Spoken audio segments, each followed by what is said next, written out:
이러한 경우 을은 양육비도 감액하고 아이도 직접 만날 수 있을까요? 안녕하세요. 법무법인 비전의 정문희 변호사입니다. 오늘은 지난 시간에 이어 이미 이혼하신 분들에게 도움이 될 만한 영상을 준비하였습니다. 지난 시간에는 이미 이혼을 한 경우에 위자료 청구가 가능한지에 대해서 알아보았는데요. 오늘은 이미 이혼을 한 경우 재산분할이나 양육에 관한 청구도 할 수 있는지에 대해서 사례와 함께 알아보도록 하겠습니다. A씨는 남편 B씨와 30년간 부부로 지냈는데 크게 사이가 좋은 부부는 아니었습니다. 전업주부였던 A씨는 아이 둘을 키우며 남편이 주는 쥐꼬리만한 생활비를 쪼개가면서 알뜰하게 가정을 꾸려 나갔습니다. 남편은 대기업에 다니면서 임원까지 하였지만 생활비는 정말 최소한으로만 주었고, A씨는 3년간 미용실 한번 가지 못할 정도로 굉장히 궁핍하게 생활하였습니다.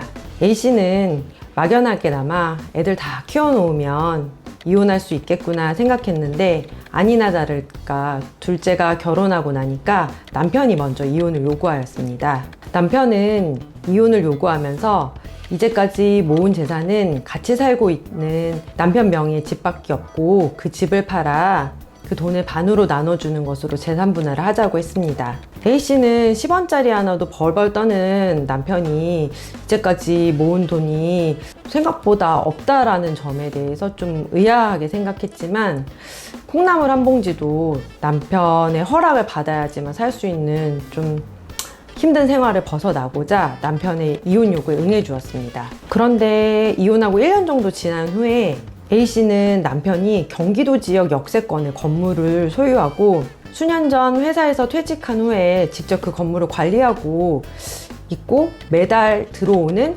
월세만 800만 원이 넘는다라는 이야기를 듣게 되었습니다. A씨는 너무 큰 충격을 받고 이 건물의 등기부 등본을 떼어보니까 남편이 10년 전에 이 건물을 매입하여서 소유하고 있었는데 부인인 A씨에게는 그 사실을 숨기고 있었던 것이었습니다. 이러한 경우에 A씨는 남편 B씨에게 상가에 대한 재산 분할을 요구할 수 있을까요? 4주 후에 뵙도록 하겠습니다. 원칙적으로 법원은 당사자 간의 재산 분할에 관한 협의가 있는 경우에 재산 분할 청구를 인정해주지 않고 있습니다. 다만 협의 이혼 당시 재산 분할에 대한 협의가 없었거나 이혼 당시 몰랐던 재산이 있는 경우에 한해 재산 분할 청구를 인정해주고 있습니다.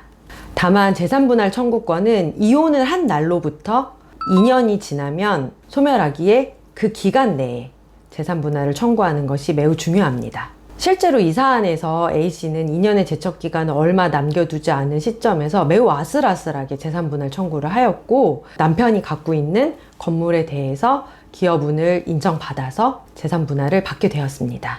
물론 남편은 협의 이혼 당시에 이미 재산분할에 대한 협의가 모두 끝났기 때문에 청구가 기각돼야 된다고 주장하였지만 실제 이 건물을 취득하게 된 경위 및 그 다음에 기간 그리고 부인인 A씨가 여러 가지 노력을 하고 내조를 하고 자녀들을 잘 키웠다는 점을 입증을 하여서 이제 이 건물에 대한 재산분할을 인정받게 되었습니다.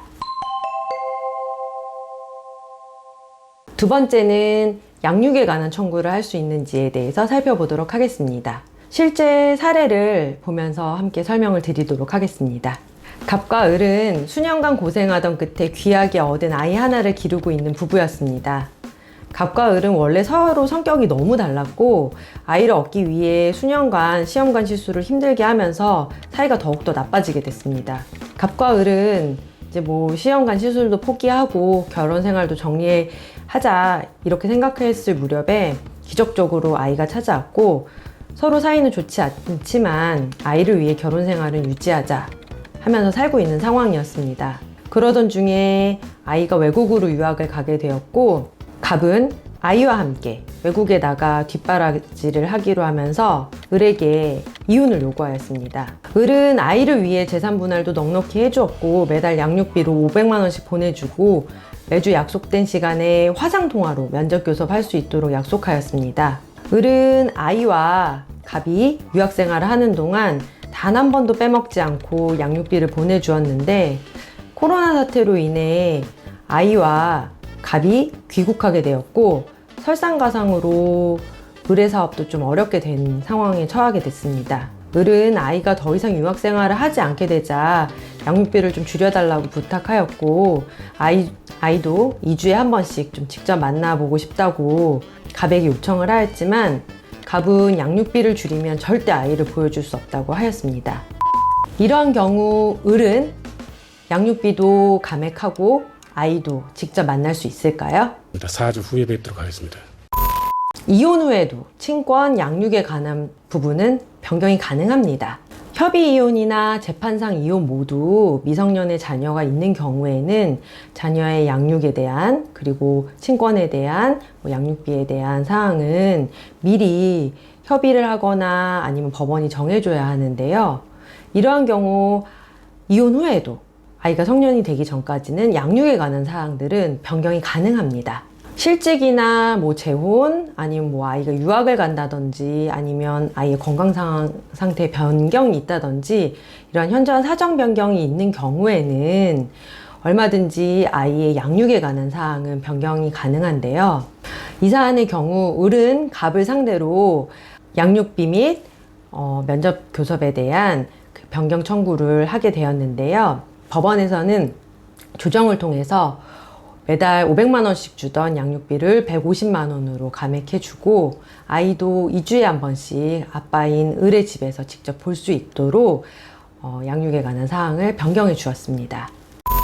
협의 이혼을 하는 경우 처음부터 이혼에 관련된 사항을 제대로 협의를 하지 않는 경우에는 이혼 후에도 정리되지 않는 문제들이 따라다니면서 굉장히 번거롭고 귀찮게 일이 생길 수가 있습니다. 이러한 경우에는 소멸시효나 제척기간의 문제 때문에 정리돼야 될 문제를 정리하지 못하고 아쉬움을 남긴 채 이혼 후의 삶을 살아야 되는 경우도 굉장히 많은데요.